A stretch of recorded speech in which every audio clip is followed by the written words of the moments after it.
अस्सलाम वालेकुम, नमस्कार, सत श्री अकाल, जय भीम, जय जिनेंद्र, जय झूलेलाल। मैं मुख्तार अहमद, चीफ एडिटर, अमरावती हलचल न्यूज़ के लिए। अभी हम पहुंचे अमरावती इरविन चौक, जहां आज पूरे हिंदुस्तान में नहीं पूरे दुनिया के अंदर डॉक्टर बाबा साहेब भीमराव जी अम्बेडकर को आदरांजलि दी जा रही है। और आज अमरावती हलचल न्यूज़ चैनल की ओर से हमारे सभी देशवासियों को आज महापरिनिर्वाण दिन के उपलक्ष्य में भावपूर्ण श्रद्धांजलि अर्पित करते हैं। और आज महापरिनिर्वाण दिन के उपलक्ष्य में आज इरविन चौक के ऊपर यहाँ पे सैकड़ों की तादाद में श्रद्धालु पहुँचे हैं और उनको यहाँ पे भावपूर्ण आदरांजलि दी जा रही है। ये मेन पहुँचे हैं, इरविन चौक है ये अमरावती शहर का। और यहाँ पे सैकड़ों की तादाद में पुलिस डिपार्टमेंट की पूरी तरह मुस्तैद है। अमरावती के दबंग कमिश्नर नवीन चंद्र रेड्डी के मार्गदर्शन में यह पुलिस पूरी तरह से मुस्तैद नजर आ रही है। और हमारी यातायात पुलिस भी हम मुस्तैद है और सैकड़ों की तादाद में यहाँ पे लोग पहुँच रहे हैं महापरिनिर्वाण दिन के उपलक्ष्य में। और डॉक्टर बाबा साहेब भीमराव जी अम्बेडकर को आदरांजलि दी जा रही है। इरविन चौक अमरावती देख सकते हैं, काफ़ी यहाँ पे ट्रैफिक पुलिस पूरी तरह से मुस्तैद। और मैं इधर दिखाना चाहूँगा अपने कैमरामैन से लोकेशन लेके। देख सकते हैं यहाँ पे एक लाइन लगी है डॉक्टर बाबा साहेब भीमराव जी अम्बेडकर को आदरांजलि देने के लिए। और महापरिनिर्वाण दिन आज हिंदुस्तान में नहीं पूरे दुनिया में मनाया जाता है। मैं दिखाना चाहूँगा अपने कैमरामैन से, देख सकते हैं। मग ह्या सगळ्या पार्श्वभूमीवर धम्म असा एकमेव शब्द आहे जो गौतम बुद्धांनी दिलेला आहे आणि तो तर्कसंगत आहे। लक्षात ठेवा, बुद्धिझम फिलॉसॉफी ही भारताची अशी एकमेव फिलॉसॉफी आहे जिथं शब्द प्रमाणाला महत्व नाही आहे। देख सकते हैं यहाँ पे पूरे सिस्टमेटिक तरीके से लाइन लगी है और आदरांजलि देने के लिए यहाँ पे सैकड़ों की तादाद में नहीं, हमें तो यहाँ पे हजारों की तादाद में लोग नजर आ रहे हैं। मैं दिखाना चाहूँगा अपने कैमरामैन से, देख सकते हैं पूरी सिस्टमेटिक तरीके से यहाँ पे और पुलिस पूरी तरह मुस्तैद है। धर्म तर म्हणताच येणार नाही। इस स्पॉट पे इरविन चौक है ये, जहाँ भी हम खड़े हुए, जी तुम्हाला वैज्ञानिक बनवते। आता तुम्ही म्हणाल सर इसवी सनाच्या डॉक्टर बाबा साहेब भीमराव जी अम्बेडकर को 2500 वर्षापूर्वी कोणी वैज्ञानिक भाषा करत होतं का? आदरांजलि दी जा रही है। हो, गौतम बुद्धांचे जे विचार होते पूर्णपणे वैज्ञानिक होते आणि तर्कसंगत होते। ज्या गोष्टीला आपण तर्क देऊ शकत नाही त्या गोष्टीला स्पष्टपणे त्यांनी नाही सांगितलेलं आहे। तर्कावरतीच चाललं पाहिजे। आणि वैज्ञानिक विचार म्हणजे मी तुम्हाला एक्झाम्पल देतो। आता हिंदू रिलीजन मध्ये किंवा हिंदू धर्मामध्ये ज्याला आत्मा म्हटलं जाते त्याला गौतम बुद्धांनी एनर्जी म्हटलं होतं। आता विचार करा, मेटाफिजिक्स किंवा आजकालच्या जगामध्ये जे फिजिक्स नावाचा विषय आहे पुलिस पूरी तरह से एनर्जी आणि मॅटर वरती अवलंबून आहे। तुम्ही जे मला दिसताय तुम्ही मॅटर आहात, तुमच्यामध्ये जे आहे ती एनर्जी आहे ज्याला हिंदू धर्मामध्ये आत्मा म्हणण्यात आलेला आहे। एनर्जी म्हणण्याचा आत्मा ना करून त्याला एनर्जी म्हणण्याचा पहिला वैज्ञानिक दृष्टिकोन हा जगाला कोणी दिला असेल तर तो गौतम बुद्धांनी दिलेला आहे। सो त्याच्यामुळे तुम्ही नंतरच्या कालखंडामध्ये जेव्हा बाबासाहेब आंबेडकरांना धर्म निवडण्याची वेळ आली सो तेव्हा त्यांनी बुद्ध धर्म स्वीकारलेला आहे। का बरं स्वीकारलेला आहे? कारण तो तर्कसंगत आहे। सो त्याच्यानंतर वैज्ञानिक आहे आणि नैसर्गिक नियमांना धरून तो चालतो। धर्माचा अर्थ एक असाही होतो की समाजासाठी बनलेले नियम, सो समाजाला संघटित ठेवण्यासाठी जे नियम बनतात त्याला देखील धर्म म्हटले जाते। पण या धर्माचं लॉंग टर्म मध्ये पालन झालं नाही। इधर भी दिखाना चाहूंगा अपने कैमरामैन से, काफी लंबी ये लाइन यहाँ से हमें नजर आ रही है। महिला है, मासूम बच्चे हैं, देख सकते हैं। बहुत ही धर्माचं पालन झाल्याचं आपल्याला दिसत नाही। पूरी तरह मुस्तैद हमारे दीपक जी, शब्द प्रमाण दीपक सुंदर और उनकी पूरी टीम यहाँ पे मौजूद है। पुलिस पूरी तरह मुस्तैद। धम्म दिलेला आहे। धम्म म्हणजे तुम्हाला एक तर्क दिलेला आहे की तुम्ही कशाच्या आधारावरती त्या ठिकाणी चाललं पाहिजे। पुलिस पूरी तरह मुस्तैद। आज बाबासाहेबांचं महापरिनिर्वाण आहे। सो पहिल्यांदा खूप लोकांना मृत्यू आणि महापरिनिर्वाणातला अर्थच कळत नाही।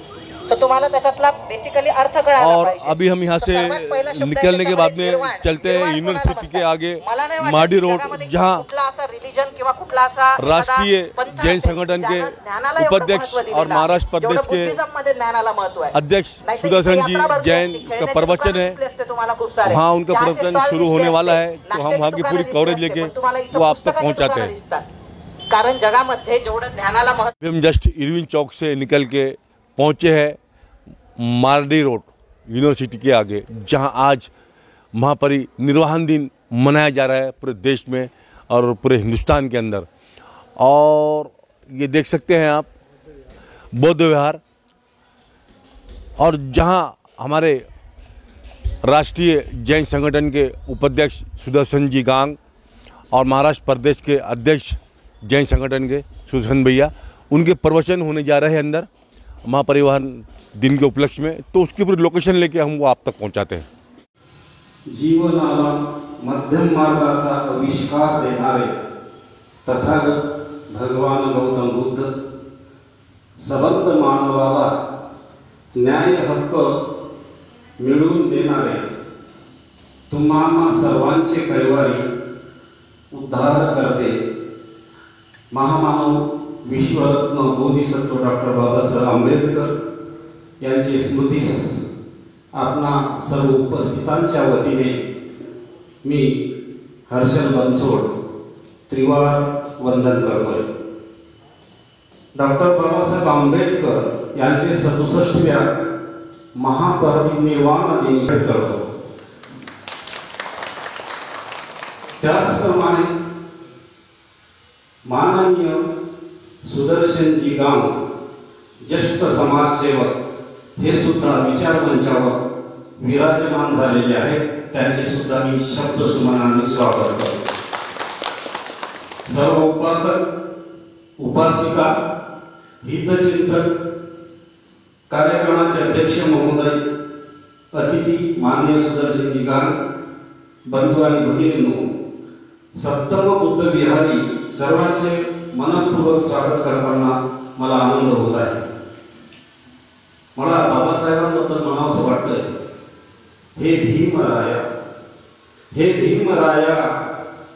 मेल्या मनाला जिवंत केलेस, बुद्ध चरणी आम्हास नेले, गोंदी येणे पालन करावे असे त्यांना आपणा सर्वांच्या वतीने विनंती करतो।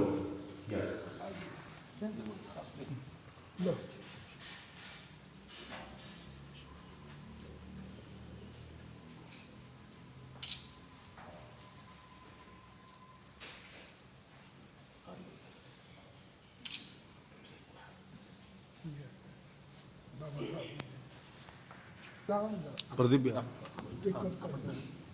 तथागत भगवान गौतम बुद्ध की, बोधिसत्व डॉक्टर बाबासाहेब आंबेडकर की, आणि ते मेणबत्ती लावून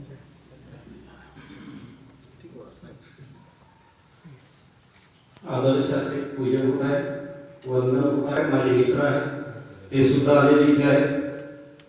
तपोवनाचे माजी सचिव गोसावी साहेब आलेले आहेत, प्रेसचे आनंद गोसावी सर सुद्धा आहेत, त्यांचे मित्र मुक्तार अमात सर सुद्धा इथे उपस्थित आहेत, तायडे साहेब आहेत, धंदे साहेब आहेत सचिव आपल्या सदन या सर्वांचे मी मनपूर्वक या प्रसंगी हार्दिक स्वागत करतो। यानंतर मान्यवरांनी आपलं स्थान बसलेलेच मला मंगलाताई आहे, उठायला वगैरे सोयीसोयी मंगलाताई ठेवले यांना विनंती करतो की त्यांनी पुष्पगुच्छ देऊन आजच्या कार्यक्रमाचे अध्यक्ष महोदय यांचं स्वागत करावं। सर्वांनी टाळ्या वाजवून आनंद करावा। यानंतर आजचे प्रमुख अतिथी माननीय सुदर्शनजी गांग सर, ज्यांना सुदर्शनजी जैन म्हणून सुद्धा ओळखतात, त्यांचं स्वागत करण्यासाठी मी पाचारण करतोय। माननीय पाना दंडे सर आपल्या सदन बुद्ध विहाराचे अर्थात सम्यक अहमद ट्रस्टचे सचिव पाना दंडे सर।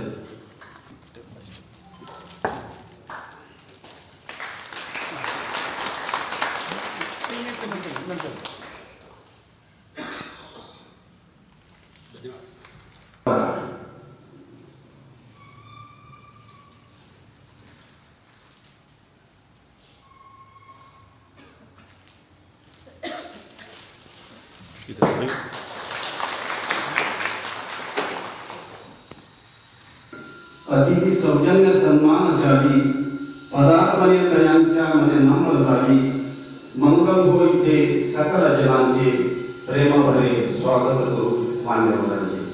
पुष्पगुच्छ देऊन तसेच शब्द सुमनांनी मान्यवरांचे स्वागत झालेले आहे।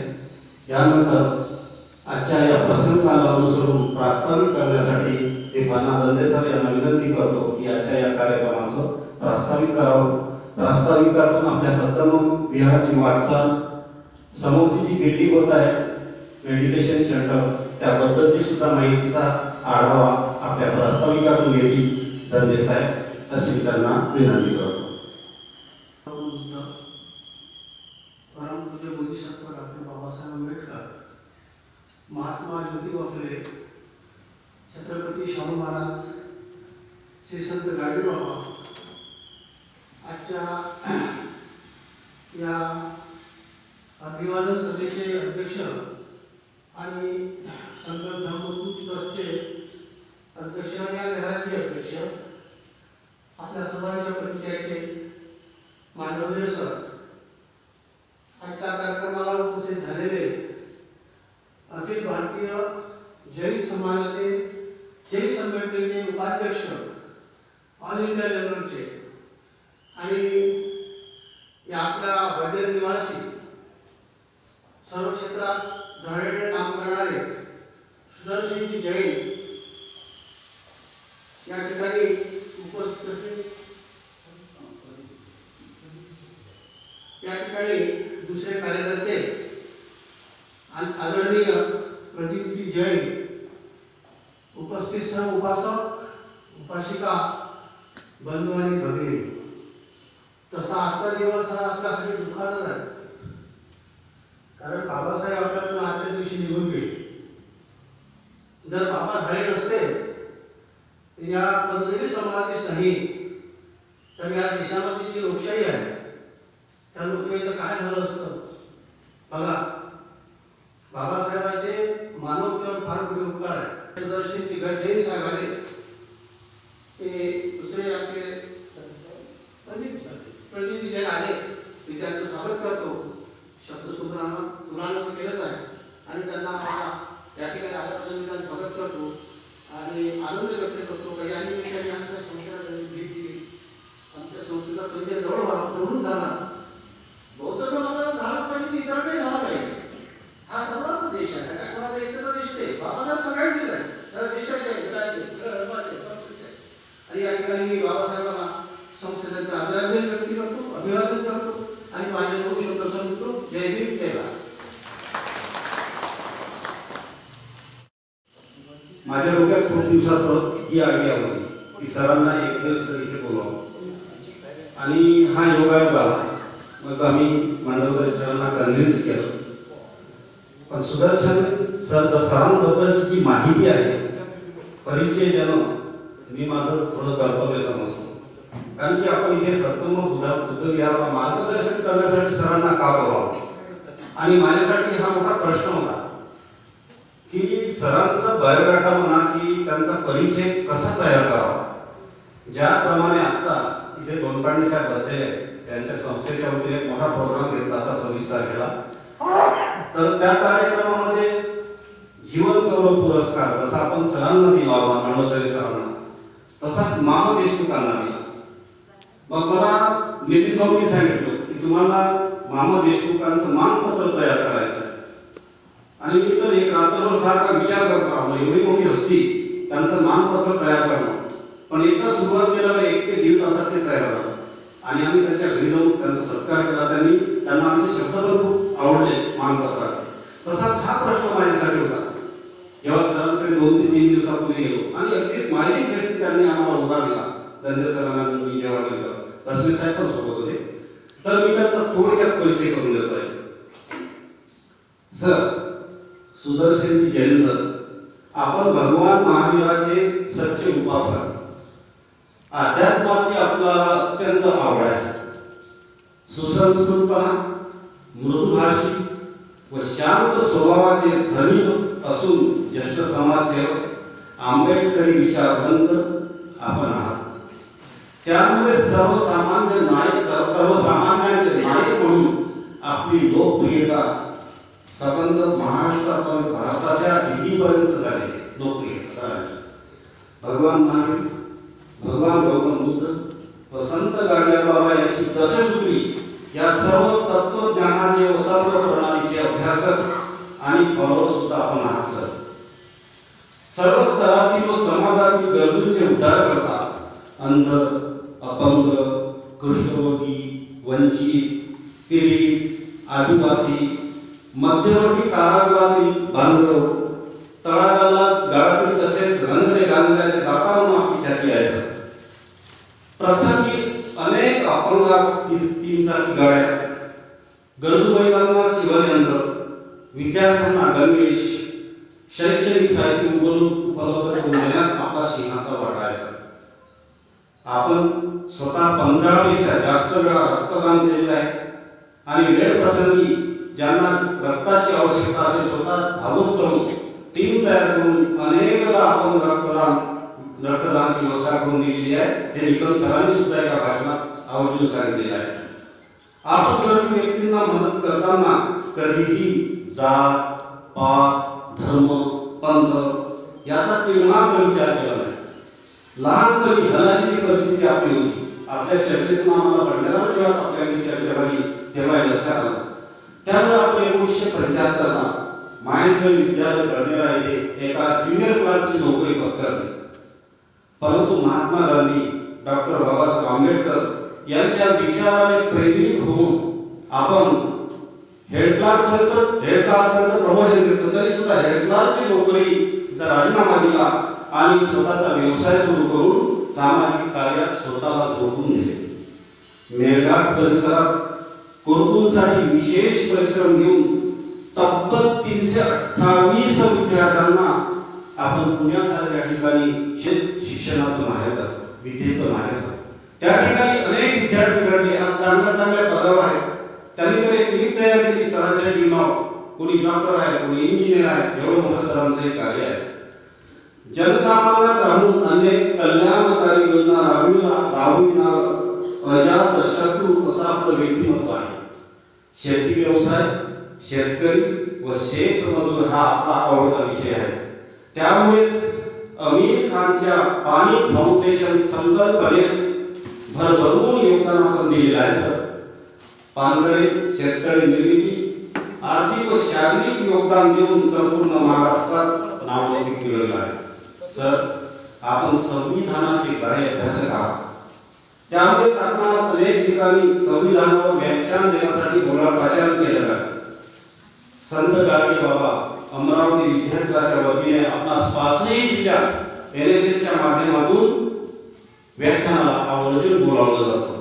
या बाबतीची नोंद म्हणून नुकताच 26 नोव्हेंबर 2023 रोजी संविधान दिनी आपल्याला कॉन्स्टिट्यूशन फ्रेम म्हणून गुणगौरव केलेला आहे आणि त्याचं सिलेक्शन करताना त्या बॉडीमध्ये मी होतो हे नमूद करताना मला आनंद होतोय. पहिल्या प्रथम नाव सरांचं आलं असेल तर मी भाऊ लोणपाटी बसलेले आहेत, त्यांनी सरांचं नाव सूचित केलं आणि मी त्याला होकार दिला. आज आम्ही बघतोय अभिनंदन बँक सगळीकडे बोलवाला अभिनंदन बँकेचा. जी बँक अशी आहे तिचे 0 एनपी आहे. कुठलीही बँक तुम्हाला आपल्या भारतामध्ये सापडणार नाही त्या बँकेचे 0 एनपी असते. पण हा इतिहास घडवलेला आहे अभिनंदन बँकेने आणि म्हणूनच या बँकेला सरकार निष्ठ आणि सरकार भूषण अशा पुरस्काराने पुरस्कृत केल्या गेले. विशेष म्हणजे या बँकेचे आपण मुख्य प्रवर्तक असून अध्यक्ष पदावरून आपण सहविराजमान होता. खरं तर आपणास अनेक पुरस्कारांनी आतापर्यंत गौरवान्वित केल्या गेले आहेत. मागील 15 दिवसात मोठ्या लेवलचा राज्य भूषण पुरस्कार आपल्याला दिला गेलेला आहे. नितीन गडकरी सर पण त्या कार्यक्रमाला होते. मला असं वाटतं सर त्यांनी नितीन गडकरी सरांनी आज तो पुरस्कार दिलेला आहे. तसेच संविधान मित्र पुरस्कार पण नुकताच त्यांना दिलेला आहे. त्यापैकी डॉक्टर मांडवदरे सर आणि पाना दंडे साहेब यांना मी विनंती करतो की सरांना अनेक पुरस्कार दिलेले आहेत तर आपल्या सर्वांच्या साक्षीने आपण सुद्धा त्यांचा गुणगौरव या ठिकाणी करूया. मांडवदरे सर आणि पाना दंडे सर त्यांना शब्द आणि बुके देऊन त्यांचा सत्कार करतील. मी अशी त्यांना विनंती करतो मांडवदरे सरांना ती सत्कार करावा.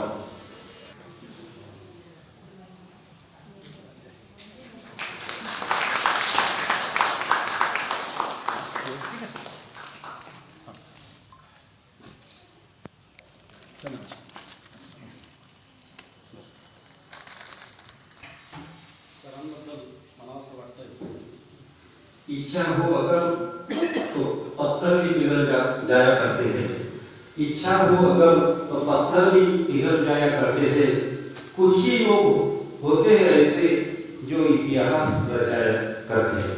हे काव्य अगदी सरांसाठी तंतोबंद आहे. त्यांच्या बायोडाटामध्येच मला एक नेटवर्कची मिळालेली आहे.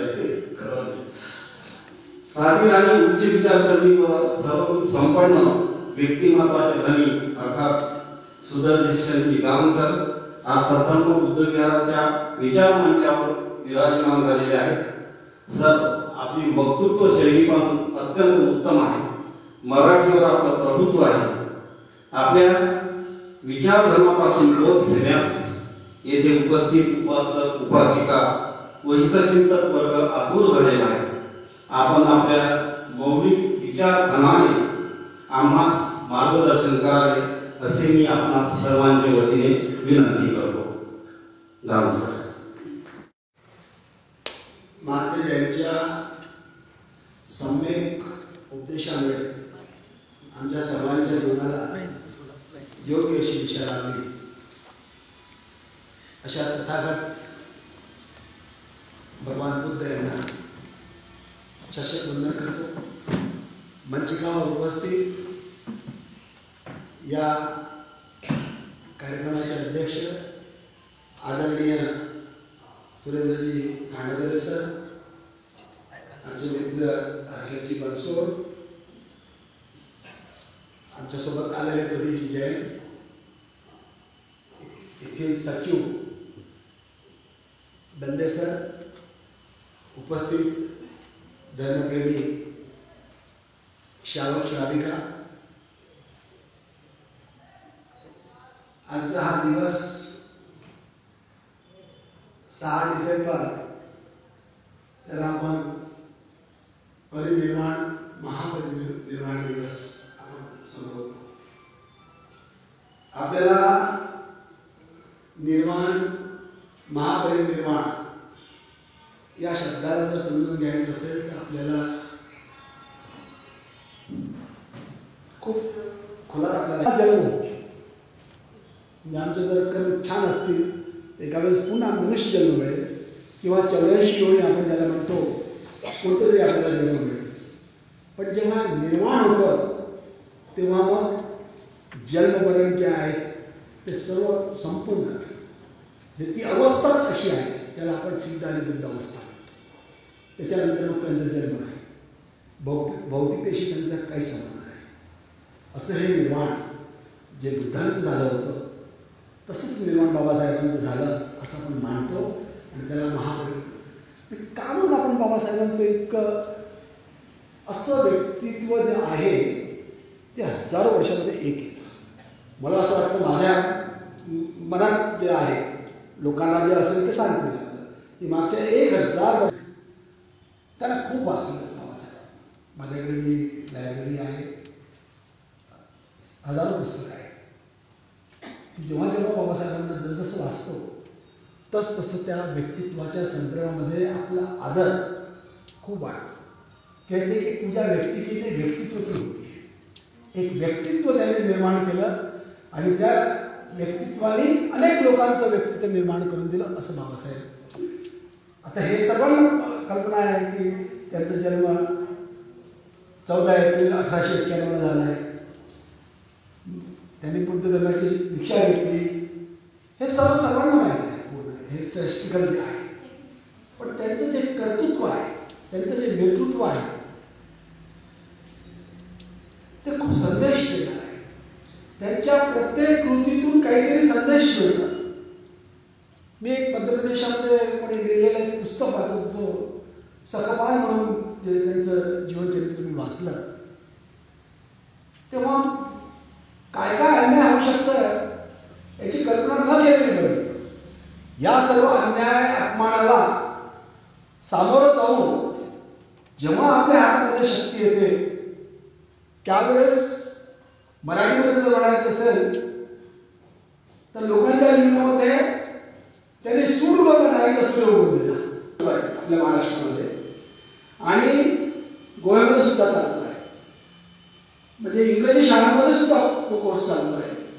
त्याच्यामध्ये आपण सर्व कॉन्स्टिट्यूशनल व्हॅल्यूज घेतले आहे. समता असेल, बंधुता असेल, न्याय असेल. आजची खूप गरज आहे. आणि हे जे बाबासाहेब धर्माच्या संदर्भामध्ये मी जेव्हा अभ्यास करतो तेव्हा मला असं वाटतं की प्रत्येक धर्माच्या लोकांना आपले जे ग्रंथ आहे ते वाचनाची संधी देणारं हे जगातलं महान ग्रंथ आहे. खूप पवित्र पावन हे संविधान बाबासाहेबांनी 395 कलमाचं संविधान सतत 9/12/46 पासून तर त्यांनी 26/11/1949 पर्यंत 2 वर्ष 11 महिने आणि 18 दिवस सतत त्यांनी अभ्यास करून ते आपल्याला भारताच्या समोर त्यांनी ठेवलं. मसुदा समितीचे ते अध्यक्ष होते हे आपल्या सर्वांना माहीत आहे. त्यांनी जेव्हा संविधान तयार केलं त्यावेळेस त्यांना जवळपास त्या संविधानावर 7,635 प्रश्न विचारले गेले आणि बाबासाहेबांनी 2,473 प्रश्नांची लेखी उत्तरं दिली. याच्यावरून आपण कल्पना करू शकतो, आपण सहज बोलून जातो 2473 प्रश्नांची उत्तरं, 7,635 विचारलेले प्रश्न. ते विचारलेल्या प्रश्नांचंच संकलन केलं तर ते पुस्तक तयार होईल. 2473 प्रश्नांची उत्तर त्यांनी दिली, त्याचंच एक संकलन केलं ते. आणि हे सर्व करताना माझ्यासोबत लोकांनी केलेला व्यवहार हे मी बाजूला ठेवलं. आणि समता, मग तो काळा असेल, गोरा असेल, उंच असेल, ठेंगणा असेल, आणि आपल्याला न फक्त तसे बोलून जातात तरी आपण असं विचार करतो की बाबासाहेबांनी अभिव्यक्ती करण्याचा अधिकार त्याला दिला आहे, त्याच्यावर त्याला बोलू द्या. आपल्याला पसंत नसेल की आपण घेणार नाही, पण त्याला त्यांनी अधिकार दिलेला आहे की तू बोल तुझ्या मनात जे असेल ते. आणि मग ती प्रतिष्ठा, माणसाची जी प्रतिष्ठा आहे ही सुद्धा त्यांनी म्हटलं स्त्रियांच्या प्रतिष्ठेला येणारी जे पुढे येणारी ज्या परंपरा आहेत त्या सर्व परंपरा दूर करायला पाहिजे. हिंदी में कहते हैं कि कोई भी पक्षी जो है वो एक पंख से नहीं उड़ सकता, उसको उड़ना है तो 2 पंख चाहिए. अगर पुरुष एक पंख है तो मैं उसका दूसरा पंख है, और दोनों जिस्म एक जगह आएंगे तभी प्रगति होगी.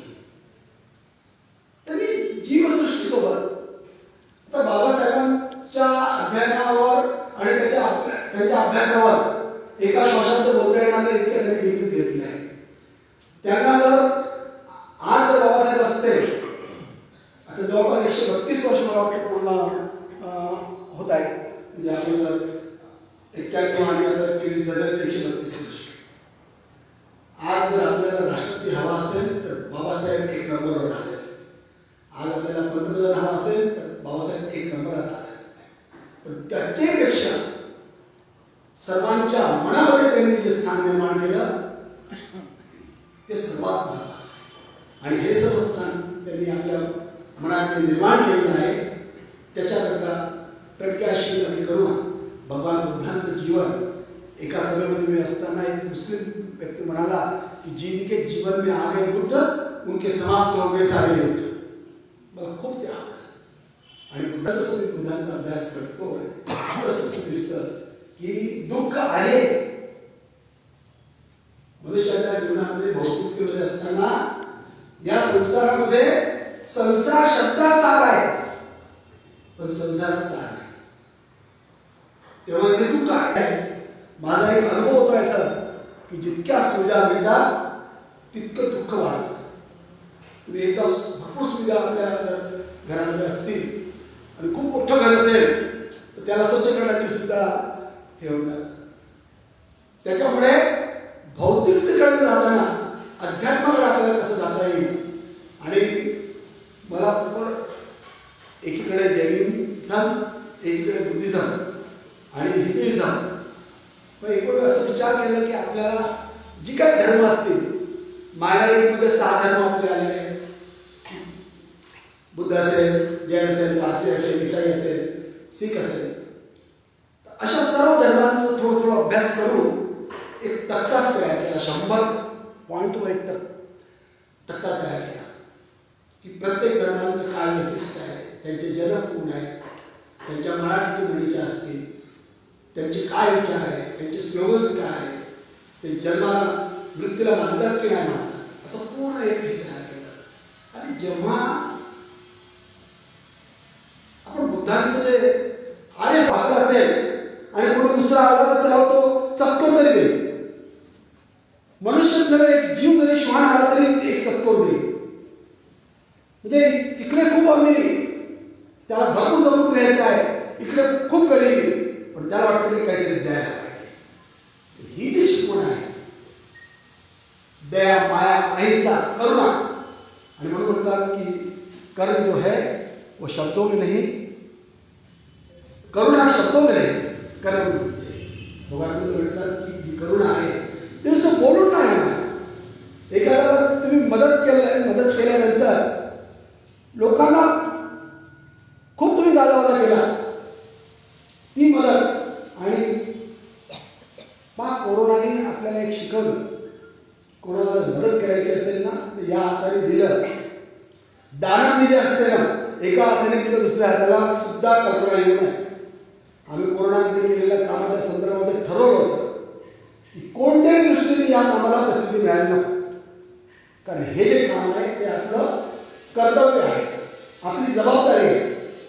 आणि अनेक लोकांनी कोरोनामध्ये जी कामं केली ती लोकांच्या समोर आली नाही, येणार सुद्धा नाही, कारण त्याच्या मागच्या ज्या भावना होत्या त्या भावनेमध्ये करुणा आहे, दया आहे. प्रेसिडेंट मोठा आपला पण व्यक्तिमत्व आहे, खूपच समाजसेवा. हे जे जितका काय हर्षद बनसोड सरांनी सांगितले की 328 विद्यार्थी पुण्याला पाठवून दिले, किंवा शेतकऱ्यांनी या सुसाईड केल्यानंतर 500 विद्यार्थ्यांना घेऊन तिथे आपण शिकवतो आहोत, किंवा उस्मानाबाद किल्ल्यामध्ये भूकंप आल्यानंतर 1000 विद्यार्थ्यांना पुण्याला आणून शिकवलं, किंवा जम्मू काश्मीरमध्ये भूकंप आल्यानंतर 500 मुस्लिम विद्यार्थ्यांना पुण्याला आणून त्यांना शिकवण्याचा प्रयत्न केला, किंवा गुजरातमध्ये भूकंप आल्यानंतर 368 शाळा 90 दिवसात बांधून दिल्या. आणि त्या कार्यक्रमाकरता अटल बिहारी वाजपेयी त्यावेळेस तिथे आले. या सर्व ज्या गोष्टी आहेत, किंवा म्हणजे व्हॅल्यू एज्युकेशन असेल, स्मार्ट घर असेल, जे कोर्स असतील, हे सर्व शांतीराम मुठा म्हणून नावाचं एक व्यक्तित्व पुण्याला राहतो, खूप खेड्यातून आलेला आहे. त्या व्यक्तीच्या सानिध्यामध्ये ही सर्व कामे झाली.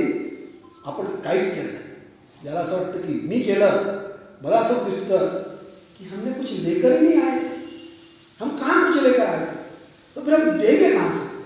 हमने यहाँ से दिया, है दिया, खाली हाथ आए थे और खाली हाथ जाना है. माझा एक मित्र, मुस्लिम मित्र म्हणतो कि एक दिन हम सैर में निकले, मन में बड़े अरमान थे, एक तरफ थी झाड़ियाँ और एक तरफ शमशान थे, एक हड्डी पाव तेरे आई, उसके ये बयान थे, ये मानव तेरा देख के चल, कभी हम भी इंसान थे. ये अवस्था है. बहुत भागे, बहुत दौड़े, पहुंच गए हैं काश तक, और बताओ किसने कमाया कब्बा से ज्यादा आज तक. पश्चिम शेवटी मृत्यूच्या सोबत सुटणारे सर्व संपत्तीच्या मागे आपण सर्व म्हणजे माझ्या संदर्भात आपण लागलो आहोत, आणि हे सर्व सुटणार. मी माझ्या जे मृत्यू झालेल्या त्यांना मी काही दिलं नाही, आणि मला जी काय संपत्ती असेल त्याच्यातून मला कोणी देणार नाही. खाली हात आहे त्या खाली हात देणार आहे. मग इथे राहताना कसं जगावं, हे जे हा जो उपदेश, हा जो संपूर्ण उपदेश आहे या बुद्धांच्या आणि महाराजांच्या जीवनातून आपल्याला दिसतो. सर खूप या विषयावर वेगवेगळ्या अँगलनी संविधानामध्ये एक मायनॉरिटी शब्द येत असत. जेव्हा आपल्याला मायनॉरिटी मिळाली मला सांगितलं की या मायनॉरिटी शब्दाचा अभ्यास करून मायनॉरिटीचे काय लाभ आपल्या समाजाला आहेत त्यावर काही करता येईल का, म्हटलं प्रयत्न करतो. आणि जेव्हा मायनॉरिटी शब्दांचे लाभ आपण बघितले तेव्हा 6 पुस्तकं मायनॉरिटीचं महिलांना काय, या मायनॉरिटी हे जे चॅरिटेबल ट्रस्ट असतात त्यांना काय, तर असं एका शब्दामध्ये म्हणजे संविधानातल्या एका शब्दामध्ये तुम्ही 30A कलम बघा, त्याच्यामध्ये असं लिहिलेलं आहे की जे मायनॉरिटी कम्युनिटीज आहेत त्यांना आपल्या इच्छेप्रमाणे एखादी शैक्षणिक संस्था काढता येईल आणि त्या संस्थेचं ॲडमिनिस्ट्रेशन करता येईल. म्हणजे तुम्हाला संस्था स्थापण्याचा अधिकार आणि स्थापन केल्यानंतर त्याचं ॲडमिनिस्ट्रेशन करण्याचा अधिकार, हे दोन्ही अधिकार तुम्हाला दिले. आता हे दोन्ही अधिकार दिले म्हणजे तुम्हाला शैक्षणिक संस्था स्थापन करण्याचा अधिकार आहे. म्हणजे काय, म्हणजे तुम्ही KG पासून तर PG पर्यंत इव्हन तो इनामदार म्हणतात की विद्यापीठ सुद्धा without the permission of government तुम्ही निर्माण करू शकता. फक्त तुम्ही अगोदर एक शाळा काढायला पाहिजे आणि त्या शाळेला त्या शासनाने म्हणजे आपण महाराष्ट्रात असल्यामुळे 2 प्रकारे त्यांनी मायनॉरिटी सांगितली आहे. एक तुम्हाला धर्माच्या आधारावरची मायनॉरिटी आणि एक लिंग्विस्टिक मायनॉरिटी. म्हणजे धर्माच्या आधार मिळालेली मायनॉरिटी जी बुद्ध समाजाला मिळालेली आहे, जैन समाजाला मिळालेली आहे, इस्राईलला मिळालेली आहे, पारशीला मिळालेली आहे, मुस्लिम समाजाला मिळालेली आहे. म्हणजे तुमची धार्मिक तुमचं अल्पसंख्याक. आणि एक भाषिक लिंग्विस्टिक की आपण मराठी आहोत पण आपण जर हिंदी भाषेमध्ये असेल तर तिथे आपण मायनॉरिटीमध्ये, पण गुजरातचे लोक असतील इथे ते आपल्या इथे मायनॉरिटीमध्ये, कर्नाटकचे लोक असतील ते इथे मायनॉरिटीमध्ये.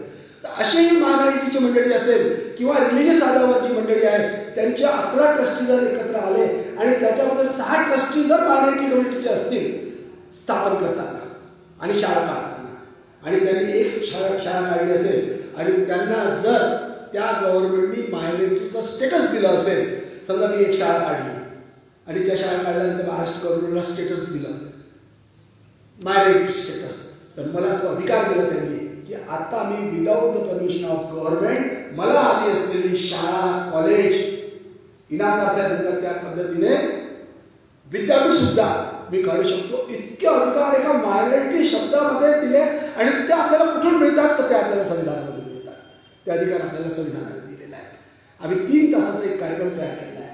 मी लुधियानापासून तर हैदराबादपर्यंत अनेक शाळांमध्ये त्या मायनॉरिटी कसं माझ्याकडे पुढे एक फाईल आहे, त्याच्या स्लाइड्स आहे आणि मग त्या स्लाइड्समध्ये सर्व व्हॉट इज मायनॉरिटी, रिझर्वेशन काय आहे, मायनॉरिटी काय, रिझर्वेशन कसं मिळतं, रिझर्वेशन कुठून सुरू झालं, 13,7,4,10. सर आपल्या सुरुवातीला आपल्याला 76 आपण जर मागे गेलो होतो 13,7,4,10चं रिझर्वेशन आणि मायनॉरिटी स्टेटस हे आपल्याला धर्माच्या आधारावर हे मिळतं.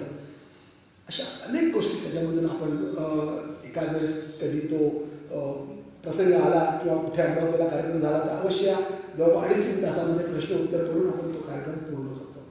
असं अनेक आता सरांनी खूप अशा सरांनी खूप तो बायोडेटा आणि हे सर्व केलं. काय असतं की सर्व एकत्र आले, कर जोडले की काहीतरी चांगलं होतं. आपण जेव्हा प्रवास करतो तेव्हा आपण रिझर्वेशन करतो. आपल्याला इच्छा असते की आपल्याला जागा मिळायला पाहिजे आणि आपण त्या डब्यामध्ये जाऊन बसतो. डबा जर भरपूर भरलेला असेल, आपले काही संबंध नाही लोकांशी, पण एक सुरक्षा असते आपल्याला 80-90 लोक आहेत. पण तुम्ही त्या गाडीमध्ये बसले, गाडी सुरुवात झाली, तुम्हाला दिसलं मी आणि माझं कुटुंब 4च लोक आहोत, त्याच्यामध्ये अजून 1-2 लोक तिकडे, अजून तर कोणीच नाही. तुमच्या मनामध्ये रात्रीला असुरक्षित भावना होती. म्हणजे समाज संघटित जर होईल एका जागेवर तर आपल्याला एक सुरक्षित भावना आहे. आणि हेच तर संघटन कौशल्य बाबासाहेबांनी सांगितलं की संघटित व्हा, शिका, संघर्ष करा. मी बाबासाहेबांना जेव्हा वाचतो तेव्हा शिका, संघटित व्हा आणि संघर्ष करा. मी संघर्ष करा याचा अर्थ घेतो बाबासाहेबांच्या डोक्यामध्ये कुठेच नसेल की भांडण करा. संघर्ष करा म्हणजे अविरत प्रयत्न करा. जोपर्यंत तुम्ही जे लक्ष घेतलेलं आहे, ते विजन आणि मिशन तुमचं असेल, ते मिशन प्राप्त होत नाही तोपर्यंत तुम्ही अविरत प्रयत्न करा. हेच बाबासाहेबांच्या नावामध्ये म्हणजे कोणतंही त्यांचं जसं एक गडी साखर असते, ती गडी साखर आपण घेतली आणि आपण त्याला चाखायला लागलो तर जिथून तुम्ही त्याला चाखाल तिथून ती गोड असते. बाबासाहेबांचे कोणतेही विचार, बुद्धांचे आणि महावीरांचे कोणतेही विचार तुम्ही घेतले तर ते गडी साखरेसारखे आहे, तुम्हाला आनंदच आनंद. असा सर मी एक लेख लिहिलेला होता. तो आपल्या इथे मतदार पेपरला आलेला होता त्यावेळेस आणि एक राष्ट्रीय संघटनेने तो आपल्या पुस्तकात सुद्धा छापला होता. आणि त्या लेखामध्ये माझा उद्देश होतो की धम्माचा प्रभाव मनुष्याच्या मनावर पडतो आणि मनावर पडलेला प्रभाव त्याच्या चालण्यातून, वागण्यातून, बोलण्यातून, लिहिण्यातून येतो. तेव्हा संविधानामध्ये धम्म कसा प्रकट होतो त्याचे 20-22 उदाहरण दिलेलं आहे. जर ते मिळालं, मी सुद्धा शोधेन, माझ्याकडे डेफिनेटली ते मिळेल कारण पेपरला ते आलेलं आहे. मी आपल्याला पाठवण्याचा प्रयत्न करेन. पण त्याच्यामध्ये एक पुरावा देऊन की धम्माचं हे जे प्रभाव आहे ते कसं यांच्यावर आलेलं आहे. खूप काही न बोलता शॉर्टकटमध्ये मी 2 तासात इथे एकता रॅलीला अध्यक्ष होतो. एकदा 2011ला होतो आणि एकदा 125 वर्ष जेव्हा बाबासाहेबांना झाले तेव्हा सुद्धा मी होतो. तेव्हा मी एक माझ्या मनातल्या ज्या गोष्टी आहेत त्या लिहिल्या होत्या. त्या थोडंसं तुम्ही आपण शांततेने ऐकून घ्या. आपण खूप शांततेने ऐकत आहात. भगवान बुद्ध म्हणतात की लिसनिंग इज एन आर्ट, की सुनना भी कला है और वो सुनते सुनते आएगी. आणि हे सर्व भगवान बुद्धांचे इथे अन्याय असल्यामुळे खूप शांततेमध्ये वक्ता जो बोलतो आहे, श्रोता ते ऐकत आहे. भारताचे सार्वभौम समाजवादी धर्मनिरपेक्ष लोकशाही गणराज्य साकार करण्यासाठी सर्व नागरिकास न्याय, स्वातंत्र्य, समानता, राष्ट्राची एकता आणि मानवनिर्मित मूर्तीला भगवंत मानणाऱ्या समाजातील काही लोकांनी भगवंत निर्मित मानवाचा केलेला छळ याची झळ बाबासाहेबांना लहान वयातच अनुभवास आली. प्रतिकूल परिस्थितीमध्ये कमीपंथी सुसंस्कार प्राप्त झालेल्या बाबासाहेबांनी उच्च विद्याभूषित होऊन अस्पृश्य, अशिक्षित, असंघटित, असहाय समाजाला संघटित करून शिकावं, संघर्ष करा असा मंत्र दिला. एखाद्यावर संकट असेल, आपण त्याला मदत करून त्याचे अश्रू पुसतो. अश्रू पुसणं खूप छान आहे, पण अश्रू येण्याची जी कारणं आहे ते जर पुसण्याचा कोणी प्रयत्न करत असेल तर ते बाबासाहेबांनी केला की शिका आणि संघर्ष करा. लोखंडाला कापतात, लोखंड आहे ना, लोखंडाला कापतात. काटाने काटा निघतो असं आपण म्हणतो, पण घाणीने घाण स्वच्छ होत नाही. रक्ताने माखलेलं वस्त्र रक्ताने स्वच्छ होत नाही. देशाने देश संपत नाही. प्रतिष्ठाची अग्नी कधी तुळशीमध्ये दिसत नाही. या विचाराने संविधानाचे शिल्पकार बाबासाहेबांनी शिक्षित, अशिक्षित, श्रीमंत, गरीब, स्त्री, पुरुष किंवा जाती धर्माचा भेदाभेद न करता संविधानाच्या माध्यमातून प्रत्येकाला समान नागरिकत्व, मूलभूत हक्क, त्यात कोणत्याही नागरिकाला आपली स्वतःची वेगळी भाषा, लिपी व संस्कृती असेल त्याला ती जतन करण्याचा हक्क हा दिला आहे. बाबासाहेबांच्या व्यक्तित्व निर्मितीमध्ये समर्पित रमाई यांचा सिंहाचा वाटा आहे. सिद्धार्थ गौतमांच्या जीवनामध्ये जे स्थान विश्वसलेलं आहे तितकेच महत्त्वाचे स्थान बाबासाहेबांच्या जीवनामध्ये रमाईचे होते. कोणत्याही पक्षाला एका पंखाने भारत घेणे असंभव आहे. त्याचप्रमाणे प्राणी मात्राबद्दल दया व पर्यावरणाचे रक्षण करण्याचे नमूद केले आहे. शोषित, पीडित व अल्पसंख्याक समाजाच्या अधिकारांची जोपासना सुद्धा केली आहे. असं हे बाबासाहेबांना आज त्यांच्या 67व्या परिनिर्वाण दिले मी माझ्यातर्फे भावपूर्ण अभिवादन, भावपूर्ण श्रद्धांजली.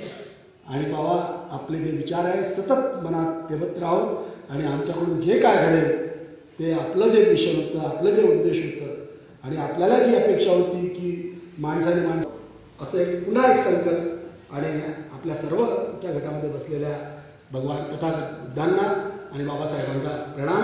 माझ्या शब्दाला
सत्यवच्चेन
आज अमरावती हलचल न्यूज़ चैनल ने आपको इरविन चौक से स्टार्ट करने के बाद में हम पहुंचे हैं माडी रोड यूनिवर्सिटी के आगे, जहां आज महापरिनिर्वाण दिन संपन्न हुआ।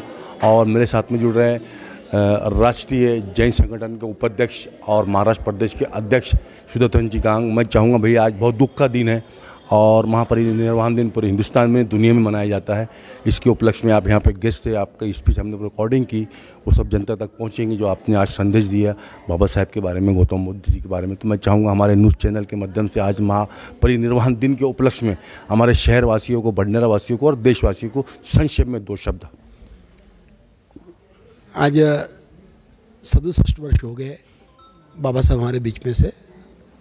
विचारों के माध्यम से वो हमारे सबके जीवन में, हमारे बाद में आने वाले सारी पीढ़ियों के जीवन में भी वो जिंदा रहेंगे। शरीर रूप में हमारे साथ नहीं है, विचारों के रूप में वो निरंतर हमारे साथ रहेंगे।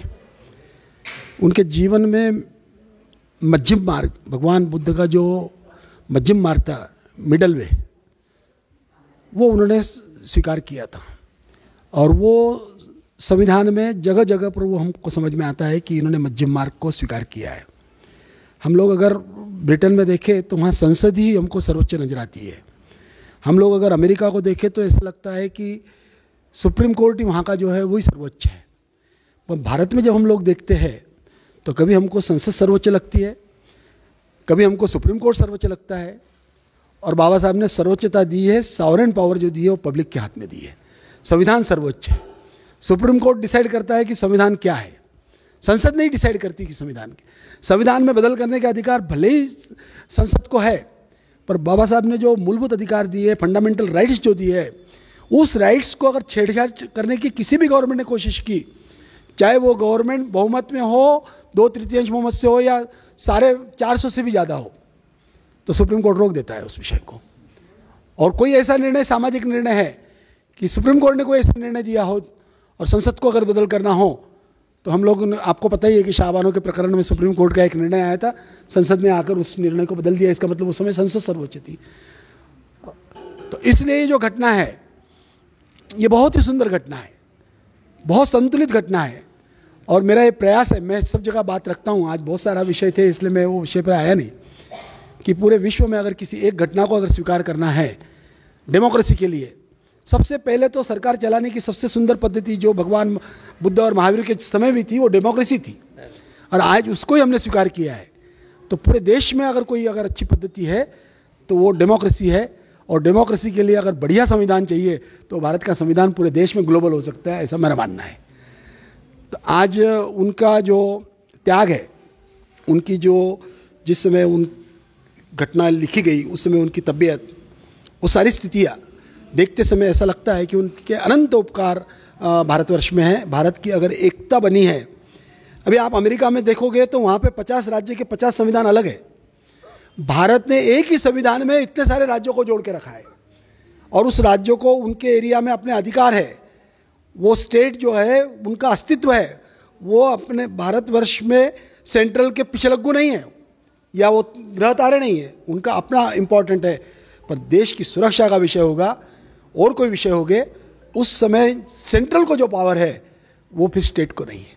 तो इसलिए एक संतुलित, हर जगह पर संतुलन उन्होंने ये किया है, क्योंकि उनके पास में अथांग ज्ञान का सागर था। वो चाहे अर्थ मंत्री बन सकते थे, सुरक्षा मंत्री बन सकते थे, वो कितने, वो कायदा मंत्री थे ही, वो जल मंत्री बन सकते थे, वो कौन से मंत्री नहीं बन सकते थे। इतना नॉलेज उनके पास में अलग अलग विषयों का था। जब हम उनको पढ़ते हैं तो एक व्यक्ति में इतना नॉलेज आ सकता है, ये कोई एक शक्ति के रूप में कोई व्यक्ति आता है, अंधश्रद्धा नहीं।